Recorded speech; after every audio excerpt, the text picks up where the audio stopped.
Paano nga ba i-activate ulit ang GCash account kung sakaling nagkakaroon ka ng error message na katulad nito kapag nag-login?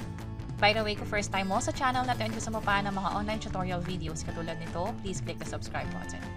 Kung sakaling nag-login kayo sa GCash account ninyo at biglang ganito yung naging error, on hold siya, kailangan nyo mag-submit ng mga requirements mula sa GCash.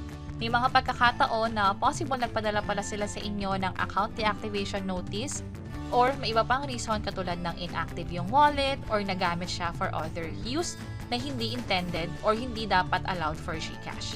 Kapag ganyan, mag-chat lang with Gigi at kailangan isubmit yung mga requirements. Iba-iba ang pwedeng maging requirements na hihingin sa inyo. Pwedeng may mga affidavit of loss pa, yung sa phone settings i-upload, pero kadalasan, valid government-issued ID at selfie na hawak yung ID yung hihingin, katulad nung nangyari sa akin. So, i-tap lang tong chat with Gigi, and then account is on hold, sabihin. From here, itatanong na sa inyo kung ano ba yung GCash account ninyo. I-type lang dito yung phone number. Tandaan na meron silang format na hinihingi. May pagkakataon na dapat complete siya, yung may zero sa unahan, pero for this case, dapat wala. From there, i-check na kung yung phone number ba na to is sa'yo ba talaga. Malalaman yan kung masagot mo ng tama lahat ng question nila. Kadalasan, mga 3 questions lang ang hinihingi nila, katulad nito, email address, and then complete name lang. By the way, may mga pagkakataon na pwedeng hingin sa inyo iba pang mga information, katulad nung sa ID na ginamit nyo during verification, o di naman kaya yung birth date ninyo. From here, diretso na agad sa pag-upload ng requirements, which is yung valid ID muna and then yung selfie na. Ito yung list of valid ID na tinatanggap nila. Bago nyo to ipagpatuloy, i-ready nyo na, picturean nyo na yung ID kasi file yung i-upload ninyo, hindi kayo mag-take ng picture. Katulad nito, select file lang yung option. Noong una, akala ko may camera option, yung pala wala. That's why pinost ko muna. And medyo naging hassle sa part kasi kailangan ko ulit i-access yung chat with Gigi. Pero buti na lang, medyo na-safe pa pala yung conversation, kaya nag-proceed na lang kami kaagad dito. So, select file tayo and then piliin na lang yung na-save na image doon sa phone ninyo. Submit file.